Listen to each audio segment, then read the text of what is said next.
పార్వతీపురం మన్యం జిల్లా జిఎమ్మ వలస మండలం రావాడ వట్టిగడ్డ రిజర్వాయర్ సమీపంలో కురుపాం ఎక్సైజ్ శ్రీనివాసరావు ఆధ్వర్యంలో రోడ్డు వాచ్ చేస్తుండగా కారులో తరలిస్తున్న 300 లీటర్ల నాటుసారా పట్టుబడింది. ముందస్తు సమాచారం మేరకు అక్రమంగా టాటా ఇండిగో కారులో 15 క్యాన్లలో తరలిస్తున్న నాటుసారాను స్వాధీనం చేసుకుని కారును సీజ్ చేశామన్నారు. సారాను తరలిస్తున్న వ్యక్తులు వడ్డాది సురేష్, పాలకొండ బొత్స అనిల్, చినమేరంగికి చెందిన 2 వ్యక్తులను అరెస్టు చేశామని సీఐ తెలిపారు.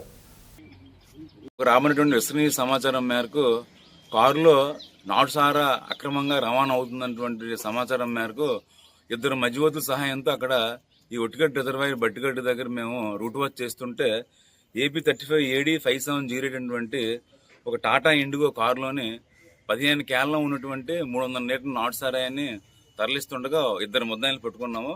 వాళ్ళు వడ్డాది సురేష్, చిన్నమంగళాపురం, పాలకొండ డ్రైవర్ అతను, అదేవిధంగా చినమేరంగికి సంబంధించినటువంటి బొత్స అనిల్ కూడా మేము అరెస్ట్ చేయడం జరిగింది. అదేవిధంగా తదుపరి దర్యాప్తులు మాకు వీరికి సందుబోడికి సంబంధించినటువంటి ఒరిస్సా స్టేట్ సంబంధించినటువంటి రత్నాల మాధవ్ అన్న అతను ఈ నాటుసారాయాన్ని అక్కడ